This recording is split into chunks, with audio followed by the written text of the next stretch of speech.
Meus amigos, minhas amigas, bem-vindos mais uma vez aqui ao canal e vamos dar continuidade à terceira temporada, onde eu estou falando mais de cura, a espiritualidade, fenômenos paranormais, coisas que aconteceram comigo ao longo desses anos todos dentro do fenômeno ufológico e também dentro da espiritualidade, mesmo eu não sabendo naquela época que era espiritualidade também.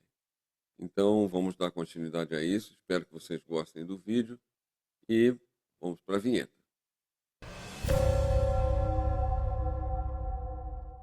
No vídeo passado eu esqueci de falar alguns detalhes para vocês. Um deles é como minha mãe, já começou aí, né? Como minha mãe me salvou da morte no meu primeiro ano de vida. Eu nasci prematuro, como eu já contei em outro episódio aqui para vocês. Eu fui um bebê prematuro. E o primeiro ano de vida, eu fiquei nessas idas e vindas de hospital, mais internado do que em casa, né? E numa dessas eu quase morri. Eu já contei para vocês que minha mãe estava dormindo no hospital porque eu chorava noite e dia, noite e dia, noite e dia.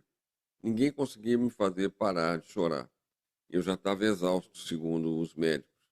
E minha mãe, dormindo no hospital, já não aguentando mais aquele choro, que aquilo perturbava ela, causava um sofrimento muito grande nela, pediu ao meu médico, né, ao meu pediatra, se havia alguma maneira de melhorar aquela situação, de resolver aquilo. O meu médico, então, me deu um sedativo, alguma coisa lá, e pouco tempo depois ele falou: Dona Olga, a senhora vai dormir tranquila essa noite, porque ele vai ficar tranquilo. E de fato eu me calei, silêncio. Minha mãe voltou ao quarto dela para dormir lá no hospital e o médico foi para o quarto onde ficam os médicos que passam a noite no hospital. De madrugada, minha mãe acordada, ela nunca soube por quem ou por quê, mas uma intuição de mãe, talvez. Alguém assoprou, alguém avisou, né? Que a gente chama de intuição e às vezes não é intuição. E ela se levantou, achou estranho aquele silêncio, apesar de que era exatamente o que ela queria que acontecesse, né? Que eu ficasse mais tranquilo, parasse de chorar, porque aquilo estava dando uma aflição muito grande a ela. Então, ela acordou e foi me ver, com a maior preocupação por causa do silêncio. Interessante isso, né? Chegando lá, eu já estava quase roxo, praticamente quase morrendo. Ela saiu rapidamente dali e foi chamar um médico no quarto dos médicos. E meu médico, inclusive, reclamou com ela sobre aquilo.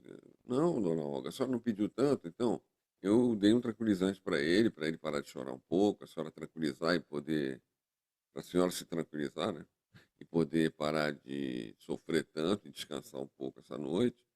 Mas está tudo bem. Ela, desesperada, pediu que ele fosse até o berçário, né? Até o UTI neonatal, onde eu estava internado.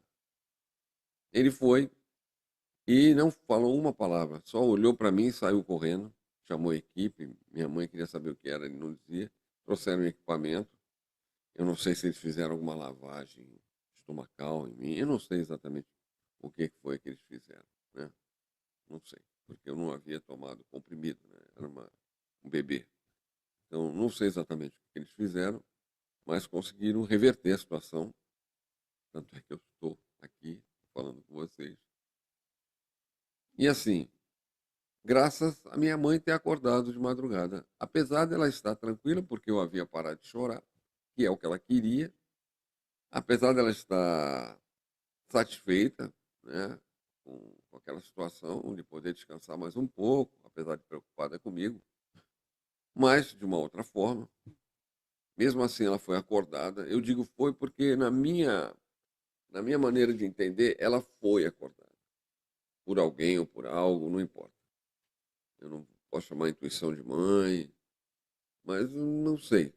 Para mim foi alguém que acordou ela, para que ela, mesmo que eu estivesse no silêncio absoluto que eu estava, que é o que ela almejava, né, e tinha conseguido mesmo assim ela tivesse ficado preocupada ao ponto de se levantar e ir ver como eu estava pessoalmente. Não fosse isso, eu não estaria aqui agora para falar com vocês. Então, para mim, isso fica na classificação de fenômenos que começaram comigo desde a infância, já numa espécie de, eu sinto assim, tá? Uma espécie de proteção por algum motivo, né, de uma ajuda, que aconteceu naquele momento, né? Outro tipo de proteção também, que não tinha a ver diretamente com a saúde, mas que ajudava muito em certos momentos, inclusive com a saúde, comigo, era que meu pai tinha um fenômeno interessante que acontecia com ele.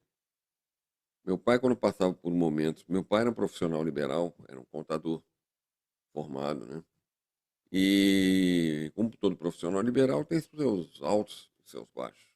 E quando ele não estava muito bem em termos financeiros, e acontecia alguma coisa onde havia necessidade de haver um lastro, né, um fundo de reserva para que as providências fossem tomadas, como no meu caso no hospital e e outras coisas que eu passei, inclusive meu pai também.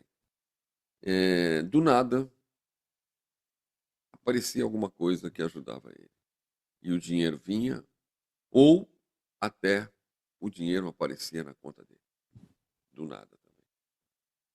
Então, esse é um outro tipo de fenômeno que aconteceu comigo, aconteceu com meu pai, isso na minha infância, né? E isso acompanhou meu pai ao longo da vida dele, né? Meu pai sempre foi um cara muito trabalhador, muito competente no que fazia, mas até um certo ponto da vida dele ele estava se estabelecendo ainda, né? Então as coisas iam, é uma gangorra, né? Às vezes as coisas estavam bem, às vezes as coisas não estavam bem, e nesse momento em que as coisas não estavam bem, as coisas vinham na mão dele. Ele eh, dizia e acreditava, pela forte vivência e criação dele dentro do catolicismo, porque ele estudou em colégio de padre, ele se formou numa faculdade católica, né, como contador e perito contador. Então ele acreditava, e ele era muito devoto de Nossa Senhora Aparecida, dava uma medalhinha que ele usava aqui e tal.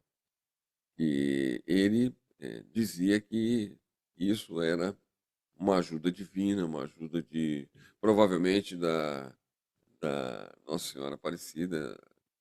Mas isso é só um detalhe, é uma crença dele, que pode ser, pode não ser.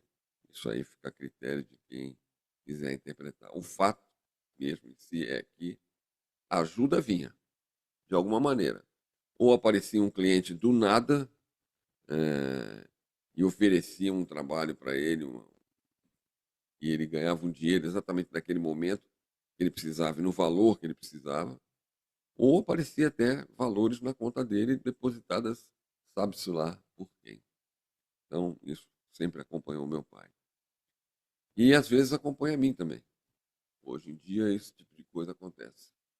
E, e eu fico sempre lembrando do meu pai, apesar de eu não ser religioso, não sou devoto de nada, santo nenhum, não sou católico, né? Eu sou da linha protestante, então eu tenho uma outra concepção sobre tudo isso, mas respeito, claro. Por quê? Porque tive meu pai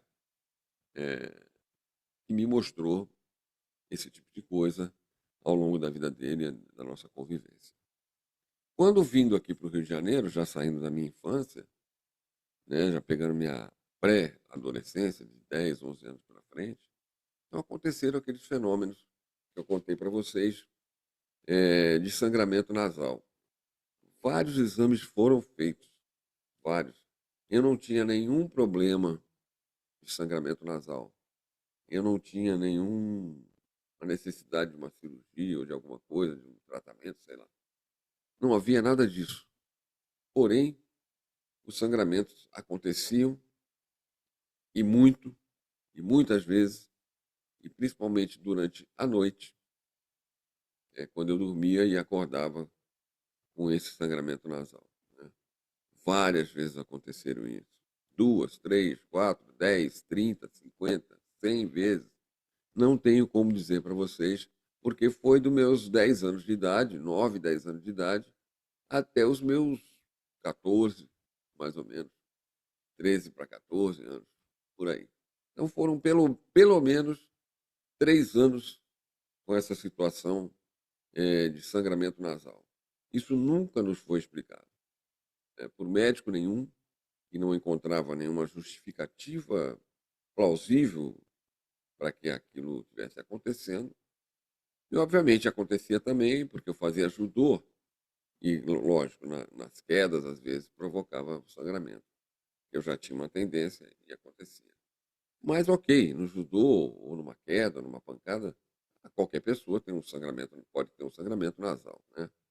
Agora, de madrugada, de noite, do nada, e acordar de manhã com o travesseiro e com o lençol com sangue, ou estar parado do nada vendo uma televisão e começar a sangrar o nariz, ou estar jantando, almoçando, tomando um lanche e o nariz começar a sangrar, bom, aí já é diferente. Por isso, por isso, procuramos um médico e nessa consulta foi um exame muito detalhado, né, e não foi uma consulta só, e nem um único médico. Ficou-se constatado de que não havia nada aparente, nenhum motivo real, plausível para aqueles sangramentos. E esses sangramentos, assim como apareceram, sumiram em um determinado momento da minha vida. Eu acredito que eu me lembro bem por volta dos meus 13 anos de idade. Então, ali, o sangramento nasal cessou e dali para frente outras coisas começaram a acontecer e não mais o sangramento nasal. Então, vocês vejam que tem todo um processo. Eu hoje, olhando isso, obviamente, hoje, né? Claro, na época não. Até por causa da minha idade, na época eu não tinha nem cabeça para pensar nesse tipo de coisa. Mas hoje, com a bagagem de conhecimento razoável que eu tenho a respeito de alguns assuntos, eu vejo que existe todo um planejamento por trás dessas situações, né? Que me tiraram de várias situações de risco, né? De livramentos, como nós costumamos chamar. Como uma vez, por exemplo, também, eu era garoto, e atrás da casa da minha avó havia um poço abandonado e coberto de mato, de tal. Mas minha mãe, novamente minha mãe não sabia disso, né? Apesar de ser casa da mãe dela, da minha avó materna. E nós fomos lá no quintal, eu fui no colo dela, obviamente eu tinha 1 ano de idade, um pouco, e nós fomos lá atrás para ela pegar abacate, tinha abacateiro, tinha uma série de coisas na casa, né, no terreno atrás. E ela pisou nesse local e caiu, e conseguiu com uma mão só se segurar. Uma força que, sabe como é que é coisa de mãe, né? E aí chamou, gritou tal, e vieram e tiraram a gente. Foi mais um livramento, tanto para ela nesse momento, então, tanto para ela quanto para mim. Nós íamos cair naquele poço e havia uma grande possibilidade que algo fatal acontecesse ali. Então, mais um livramento. Mas é isso. Ao longo dos vídeos eu vou contando um monte de coisas e daqui para frente, dos 13 anos para frente de idade, começam a acontecer mais fenômenos. Obviamente que as aparições ufológicas começaram a acontecer desde a infância para mim, né? Com 10 anos, aquela visão fantástica, maravilhosa que eu tive daquela nave. Não vou chamar de UFO, nem de objeto voador não identificado, porque para mim aquilo está mais do que identificado.